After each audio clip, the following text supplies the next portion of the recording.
TV वाला part भी record कर देगा। नहीं ऐसा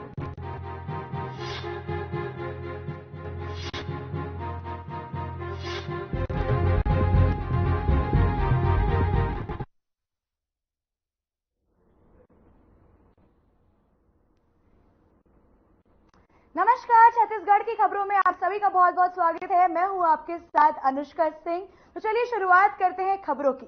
उप मुख्यमंत्री अरुण साव एक दिवसीय रायगढ़ दौरे पर रहे, जहां उन्होंने कलेक्टर सभा कक्ष में अपने विभाग, नगरीय निकाय, लोक निर्माण विभाग और लोक स्वास्थ्य यांत्रिकी विभाग के अधिकारियों, कर्मचारियों के साथ समीक्षा बैठक की और चल रहे कार्यों की जानकारी ली। और उन्होंने अपने विभाग के अधीनस्थ अधिकारियों को कार्यों में गति लाने के भी निर्देश दिए।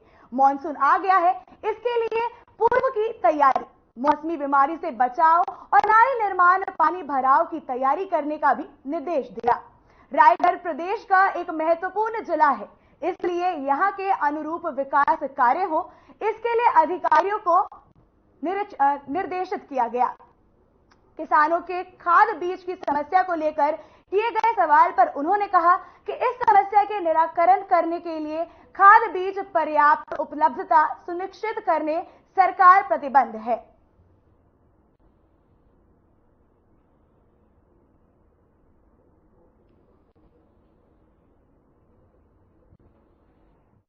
विभाग हैं लोक निर्माण, लोक स्वास्थ्य यांत्रिकी और नगरीय प्रशासन। इन तीनों विभाग की अधिकारियों की बैठक मैंने की है। विभाग की चल रही योजनाओं की समीक्षा की है, कहां पर क्या क्या काम चल रहे हैं उन सब की जानकारी ली है और एक एक विभाग की विस्तार से चर्चा की है। अधिकारियों को निर्देशित किया है तीनों विभाग के काम में और गति लेकर आए। मानसून आ ही गया है, मानसून के पूर्व की जो तैयारियां हैं वो तैयारियां कर लें। मौसमी बीमारियों से बचाव की तैयारी, नाली की सफाई, पानी भराव की तैयारी, जल जीवन मिशन के काम को और तेज गति से बढ़ाने का निर्देशित किया है।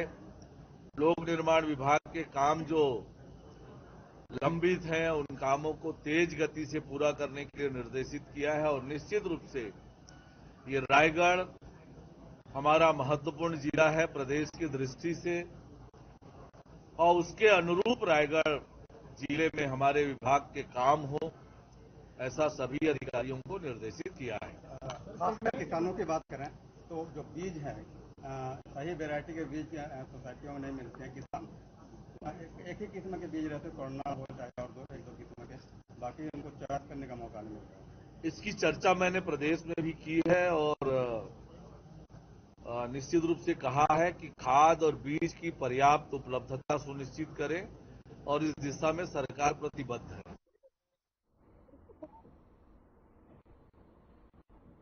कोंडागांव में भारतीय जनता पार्टी ने आपातकाल को काला दिवस के रूप में मनाया। इस दौरान राष्ट्रीय उपाध्यक्ष और विधायक लता उसेंडी ने कहा कि विपक्षियों द्वारा नरेटिव सेट किया जा रहा है। अब घोषित आपातकाल को वातावरण को दूषित करने का प्रयास किया जा रहा है।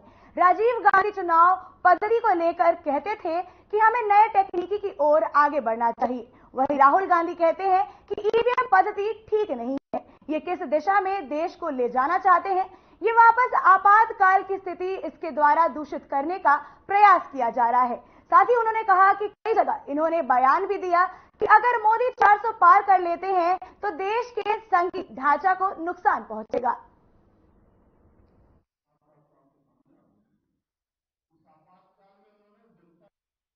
पूरे देश में सारे लोगों की अभिव्यक्ति खत्म कर दी गई थी और एक डिक्टेटरशिप का कार्य उस समय चला था। और उस कालखंड को हम याद करते तो वर्तमान समय में कुछ लोगों के द्वारा, विपक्षियों के द्वारा एक नैरेटिव सेट किया जा रहा है। वो नैरेटिव ये है कि अघोषित आपातकाल कह के एक वातावरण को दूषित करने का प्रयास किया जा रहा है, जहाँ पे राजीव गांधी चुनाव पद्धति को लेकर ये कहते थे कि हमें नई तकनीकों की तरफ आगे बढ़ना चाहिए, और वहीं पे राहुल गांधी जी हैं जो ये कहते हैं कि ईवीएम की पद्धति ठीक नहीं है। तो ये किस दिशा में देश को ले जाना चाहते हैं? ये वापस आपातकाल इनके द्वारा देश में वातावरण दूषित करने का प्रयास किया जा रहा है। कई जगह इन्होंने ये बयान भी दिया कि आने वाले समय में अगर ये 400 पार मोदी जी हो जाते हैं तो देश के संघीय ढांचा को नुकसान पहुंचाएंगे, आरक्षण समाप्त कर दिया जाएगा। जबकि वो 21 महीने का जो समय था जिसमें राज्य सरकारों को गिराने के लिए 90 बार संशोधन किया गया, ऐसे कई मामले आए जिसको संविधान में जो छेड़छाड़ करने का काम पूर्ववर्त कांग्रेस की सरकार ने किया और जिस तरह से अराजकता देश में फैलाया वो स्पष्ट था। उस विषय पे कांग्रेस के पदाधिकारी या महागठबंधन के बंधु वो उस विषय पे कुछ नहीं कहते हैं, लेकिन अघोषित आपातकाल कह के वातावरण दूषित करने का प्रयास वर्तमान समय में किया जा रहा है। इसे समाज के लोगों को समझने की आवश्यकता है कि आप इस दिशा में लोगों को ले जाने का प्रयास विपक्ष के द्वारा किया जा रहा है।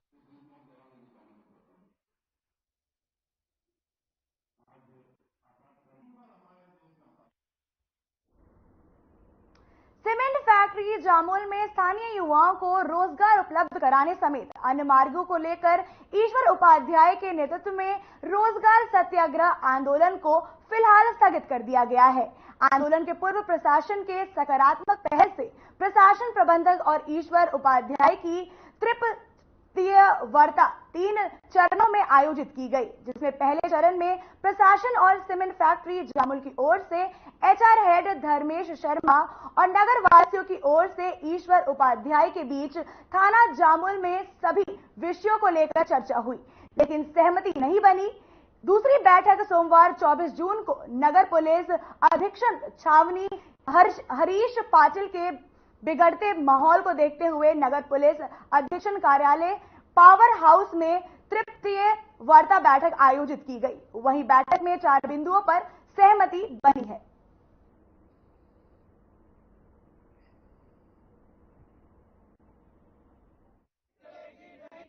25 जून मंगलवार से जो 6 चरणों में हमारा रोजगार सत्याग्रह आंदोलन एसीसी सीमेंट प्लांट अडानी के खिलाफ जो स्थानीय जनों को रोजगार देने के मांग को लेकर हमने रोजगार सत्याग्रह आंदोलन का जो घोषणा किया था, उसे वर्तमान में हमारे चारों मांगों को पूर्ण हो जाने के कारण इस आंदोलन को स्थगित किया जा रहा है।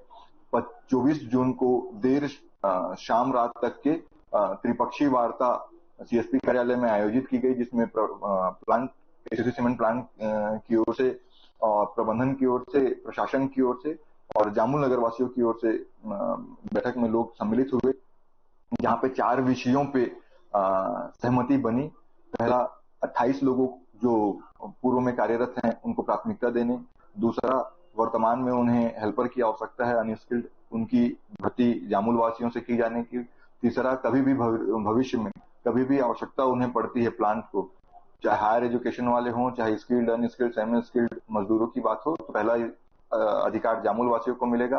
और चौथा, जगह जगह जामुल के सभी वार्डों में हेल्थ कैंप प्लांट प्रबंधन द्वारा लगाया जाएगा। इन सभी विषयों पर सहमति बनने के बाद इस आंदोलन को स्थगित करने का निर्णय देर रात हमारे द्वारा लिया गया है, क्योंकि मांग पूरी हो गई है।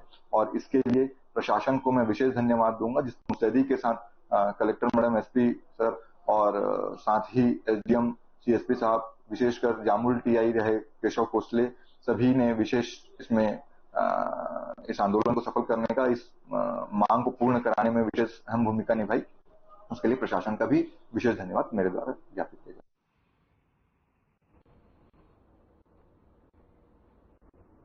दुर्ग में ग्राम टेमरी में पैसे को लेकर एक आपसी विवाद के चलते छोटे भाई ने बड़े भाई पर सब्बल से हमला कर उसकी जान ले ली है और खुद डायल 112 को कॉल कर जानकारी भी दी। मिली जानकारी के अनुसार 2 सगे भाई के बीच शराब सेवन के बाद विवाद हुआ और छोटे भाई ने बड़े भाई की जान ले ली। दरअसल दोनों के बीच पैसे के लेन देन को लेकर विवाद चल रहा था। विवाद इतना बढ़ा कि छोटे भाई ने आवेश में आकर सब्बल से बड़े भाई पर कई वार किए। जिससे उसमें मौके पर ही दम तोड़ दिया। वहीं मामले को लेकर अतिरिक्त पुलिस अधीक्षक अभिषेक झा ने बताया कि पुलिस ने आरोपी को गिरफ्तार कर लिया है और उससे पूछताछ जारी है।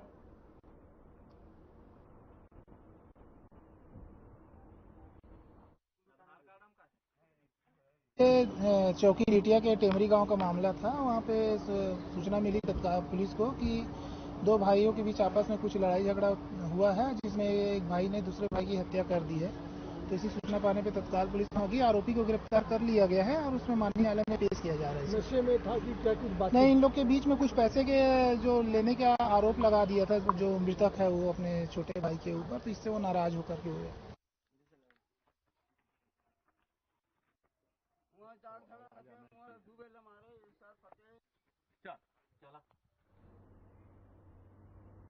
दुर्ग जिले के नंदनी थाना क्षेत्र के अविवारा में दंपत्ति के निजी क्षणों को रिकॉर्ड कर वायरल करने की धमकी देकर 10 लाख रुपए की डिमांड करने वाले युवक को पुलिस ने अब गिरफ्तार कर लिया है। वहीं मामले को लेकर क्राइम डीएसपी हेम प्रकाश नायक ने प्रेस वार्ता करते वक्त बताया कि आरोपी अविवारा निवासी 28 वर्षीय विनय साहू पार्थी दंपति के घर 2 बार पूर्व में भी चोरी कर चुका है। तीसरी बार चोरी करने घुसे युवक ने रोशनदान से दंपत्ति का अंतरंग वीडियो बना दिया। इसके बाद दंपत्ति को अलग अलग नंबरों से कॉल करके ब्लैकमेल कर 10 लाख रुपए की डिमांड कर रहा था। वही दंपत्ति के शिकायत पर पुलिस ने अपराध पंजीबद्ध कर क्राइम यूनिट से संयुक्त कार्रवाई से आरोपी युवक को गिरफ्तार कर लिया, जिसके पास से 3 मोबाइल और 3 सिम बरामद कर लिया गया है।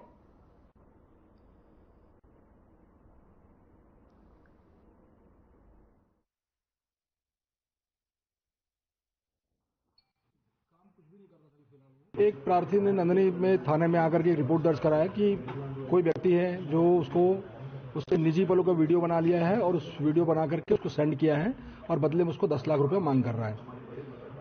इस बात को थाना प्रभारी ने तुरंत पुलिस अधीक्षक महोदय को बताया। पुलिस अधीक्षक महोदय ने इसको बहुत सेंसिटिव मानते हुए क्राइम ब्रांच को लगाया इस मामले में और आरोपी को आज दिनांक को गिरफ्तार किया गया है। आरोपी बहुत ही चालाक किस्म का था, पढ़ा लिखा है, बी किया हुआ है।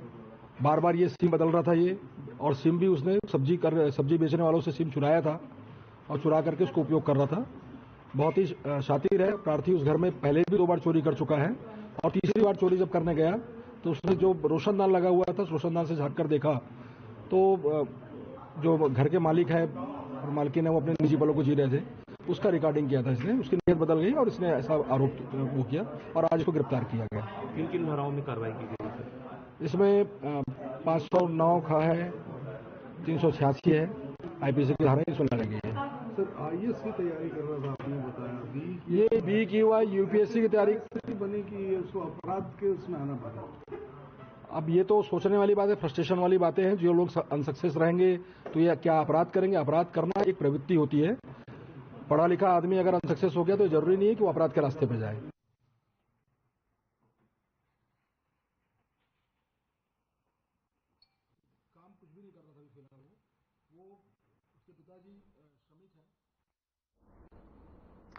रायगढ़ में सक्रिय बाइक चोरों को पकड़ने में कोतरा रोड पुलिस को सफलता मिली है। पुलिस ने चोरी की 7 मोटरसाइकिल के साथ 3 आरोपी को गिरफ्तार किया है।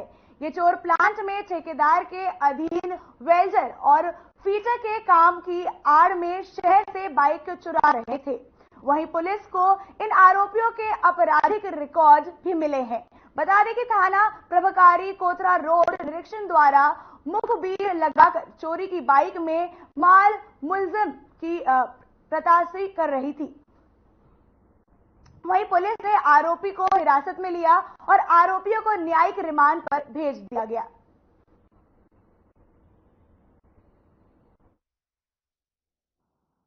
थाना क्षेत्र अंतर्गत एक बाइक चोरी की घटना सामने आई। घटना होने पर जो है उस पर धारा 379 का अपराध पंजीबद्ध कर विवेचना में लिया गया। दौरान विवेचना के जब सीसीटीवी फुटेज खंगाला गया और क्या बोलते हैं उसको और अग्रिम विवेचना की गई और अपने जो मुखबिर हैं मुखबिरों को सक्रिय किया गया तो सीसीटीवी फुटेज और मुखबिर से एक राकेश कुमार चंद्रा तक के व्यक्ति की जानकारी मिली, जिसके पास मोटरसाइकिल होने की सूचना पर जो तस्दीक किया गया और जाके तस्दीक किए तो उसके पास से 3 मोटरसाइकिल बरामद हुई। उससे पूछताछ पे उसके द्वारा जो उसका साथी है अखिलेश कश्यप करके, उसके साथ उसने चोरी करना कबूल किया।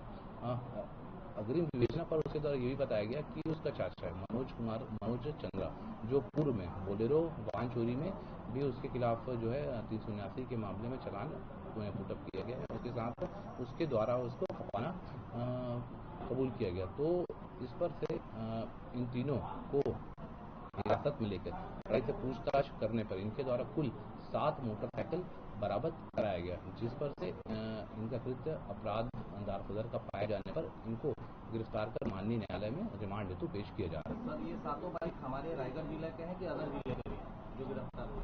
ये जो 7 बाइक है ये क्या बोलते हमारे जिले से संबंधित है। आप बताया ना कि मनोज कुमार चंद्रा जो है वो पूर्व में जो बोलेरो वाहन चोरी में इसके खिलाफ चालान पेश किया गया।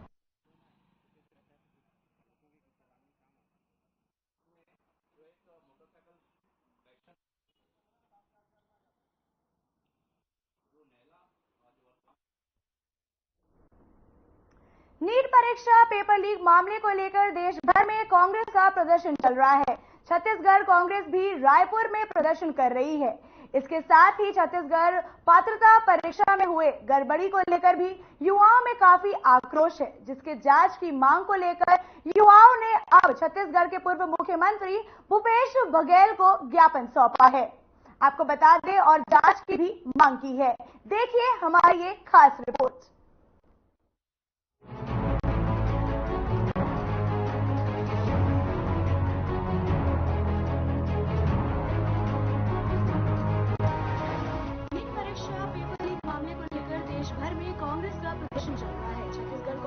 रायपुर में प्रदर्शन कर रही है।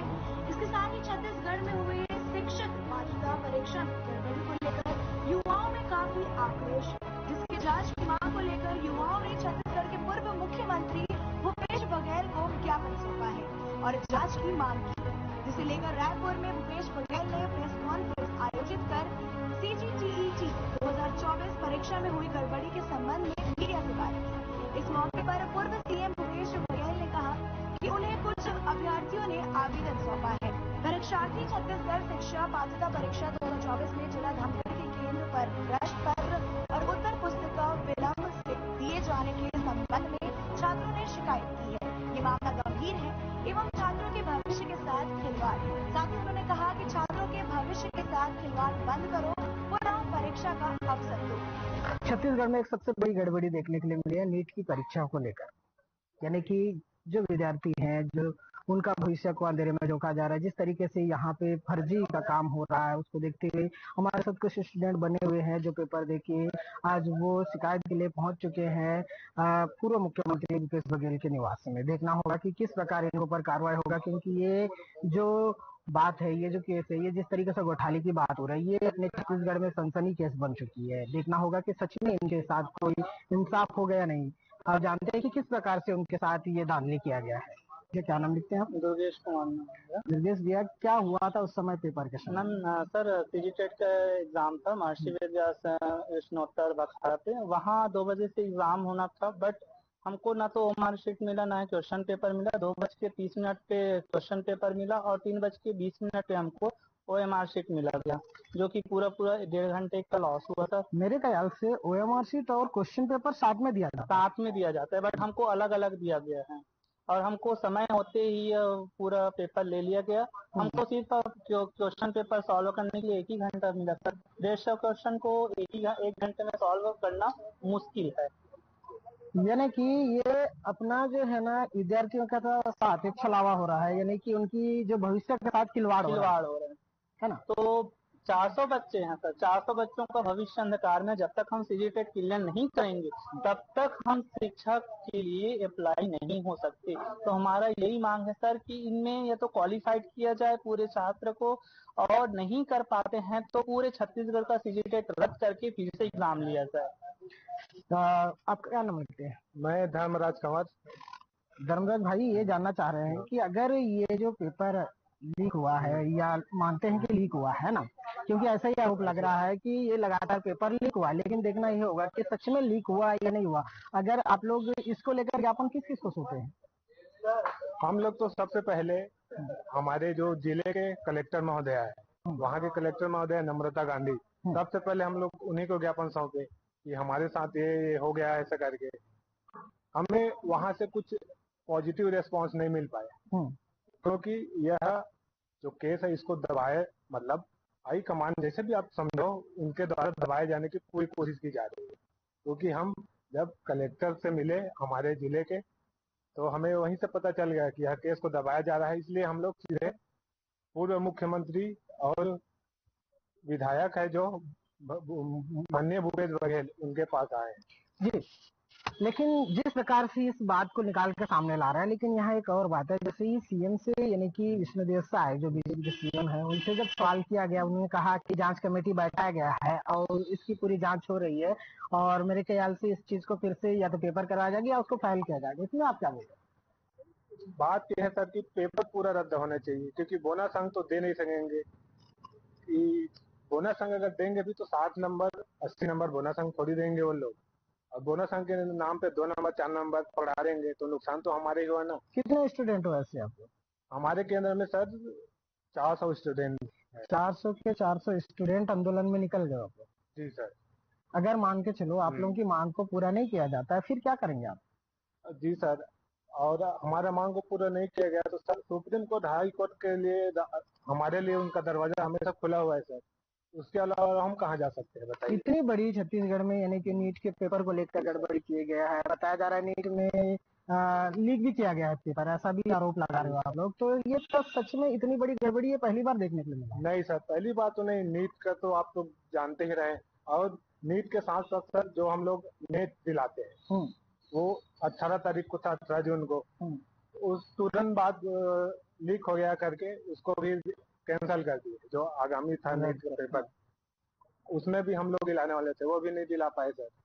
ठीक है, ये थे वो छात्र जिन्होंने नीट का एग्जाम दिया है, यानी कि उनके साथ जिस टाइमिंग का वो लोग फॉलो कर रहे थे उस टाइमिंग में दाखिल किया गया, यानी कि पहले क्वेश्चन पेपर दिया गया है, फिर उसके बाद वो मार्कशीट दिया गया। यानी कि कहीं ना कहीं ये चीजें जिस तरीके से स्टूडेंट के साथ कर रहे हैं, ये देखने के लिए मिल रहा है कि ये जो भविष्य है, जो स्टूडेंट लोग बनने के कुछ कोशिश में लगे हैं, उनकी भविष्य को अंधेरे में झोंका जा रहा है। जिस तरीके से ये 400 स्टूडेंट लोगों का जो भविष्य की बात है उसको लेकर सरकार को कुछ सोचना चाहिए, यानी कि या तो फिर पूरी पेपर को रद्द करना चाहिए और फिर एक बार नीट की परीक्षा देना चाहिए। बने रहिएगा हर खबर के साथ, मैं सलमान सिंह। इस बुलेटिन में फिलहाल इतना ही। नमस्कार।